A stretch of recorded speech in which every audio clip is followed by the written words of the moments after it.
Let's talk about chemical nature of DNA. DNA जो है सबसे पहले फ्रेडरिक मिशर ने 1869 में डिस्कवर किया ह्यूमन सेल से। चूँकि ये न्यूक्लियस से डिस्कवर किया गया था, इस वजह से इसे न्यूक्लियन का नाम दिया गया। इसकी जो नेचर है वो एसिडिक थी, तो इस वजह से इसको न्यूक्लिक एसिड कहते हैं। उसके बाद फेबस लेविन ने इसके ऊपर डिस्कवरी की, तो उसने इसके 3 बेसिक स्ट्रक्चर के बारे में बताया। सबसे पहला जो स्ट्रक्चर है वो फास्फोरिक एसिड है, जो इसका कंपोनेंट है। उसके बाद नाइट्रोजनस बेसिस है, और तीसरा जो इसका कंपोनेंट होता है वो राइबोज शुगर होती है। फास्फोरिक एसिड का जो मॉलिक्यूलर फार्मूला है, इसको हम स्ट्रक्चरली साथ मैंने लिख के बताया कि आपको ऐसे भी लिख सकते हैं। उसके बाद नाइट्रोजनस बेसिस है प्यूरीन्स और पैरामिडीन्स। अब प्यूरीन्स में कौन कौन सी होती हैं? एडिनिन और गुआनिन। और पैरामिडीन्स में होती है थायमीन, साइटोसिन और यूरेसिल। एडिनिन को हम ए से शो करते हैं, गुआनिन को जी से, थायमीन को टी से, साइटोसिन को सी से और यूरेसिल को यू से। उसके बाद ये इनके स्ट्रक्चर हैं, ये आपने लाजमी याद रखने हैं। एडिनिन, गुआनिन, उसके बाद साइटोसिन, थायमीन जो है ये सिर्फ डीएनए में पाई जाती है। उसके बाद ये यूरेसिल है, और यूरेसिल जो है ये सिर्फ आरएनए में पाई जाती है। ठीक है। उसके बाद बात करते हैं राइबोज शुगर की। तो राइबोज शुगर का ये स्ट्रक्चर मैंने ड्रा करके आपको बताया हुआ है। 5 रिंग, जो 5 कार्बन रिंग होता है इस तरीके से। अब एक होता है राइबोज शुगर और एक होता है D oxy ribose sugar. RNA में राइबोज शुगर प्रेजेंट होगी और डीएनए में D oxy ribose sugar present होगी। डी ऑक्सी से क्या मुराद है कि कार्बन नंबर 1 है, और कार्बन नंबर 2 पे जहाँ पे ऑक्सीजन नहीं होगी, अगर जहाँ से ऑक्सीजन कार्बन नंबर 2 से ऑक्सीजन हटा ली जाए तो इसको हम कहेंगे डी ऑक्सी राइबोज शुगर। तो डीएनए में डी ऑक्सी राइबोज होगी, जबकि आरएनए में राइबोज शुगर होगी। अब ये आपस में मिलेंगे, तीनों कंपोनेंट्स जो हैं ये आपस में मिलते हैं किस तरह से हैं? जब शुगर और फास्फोरिक एसिड मिलता है तो उसको हम न्यूक्लियोसाइड कहते हैं, और जब न्यूक्लियोसाइड में नाइट्रोजनस बेस भी अटैच हो जाती है तो इसको हम न्यूक्लियोटाइड कहते हैं। अब इसको हम न्यूक्लियोटाइड को स्टडी करते हैं। ये राइबोज शुगर है, ठीक है। ये वाली राइबोज शुगर मैंने इधर बनाई है कंप्लीट, जैसे ऊपर बनी हुई है।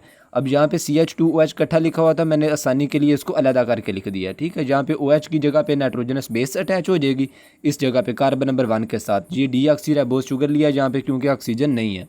अब ये वाला जो OH है, कार्बन नंबर 5 के साथ जो OH अटैच है, वो फास्फोरिक एसिड का ये जो हाइड्रोक्सल ग्रुप है इसके साथ अटैच होगा, और जहाँ से पानी का मालिक्यूल रिमूव हो जाएगा।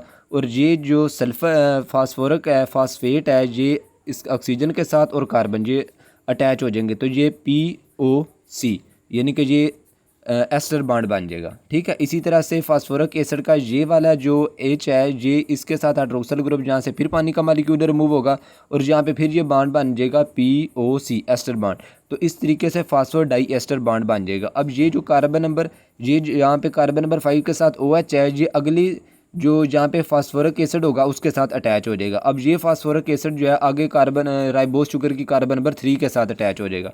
इस तरह ये न्यूक्लियोटाइड की पूरी चेन बन जाएगी। इसका मकसद ये है कि राइबोज शुगर का कार्बन नंबर 3 ऑलवेज अटैचमेंट के लिए प्रेजेंट होता है, यानी कि जहाँ पे कभी भी फास्फोरिक आके यहाँ पे अटैच हो सकता है।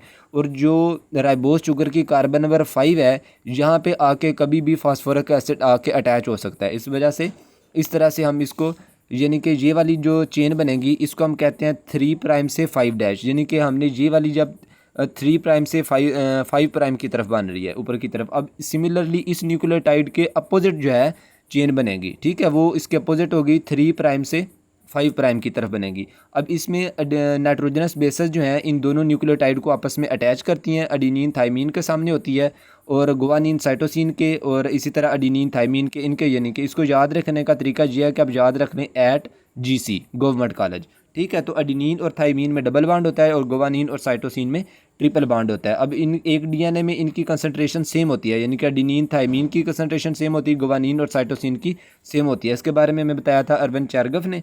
उसके बाद रोसलिन फ्रैंकलिन ने हमें बताया कि ये जो न्यूक्लियोटाइड के 2 हेलिकल स्ट्रक्चर होता है, और ये जो 2 न्यूक्लियोटाइड होते हैं इनके दरमियान जो डायमीटर होता है वो 2 नैनोमीटर होता है, और ये जो एक नैरो ग्रुप से दूसरी नैरो के ग्रुप के दरमियान जो फासला होता है वो 3.4 नैनोमीटर होता है।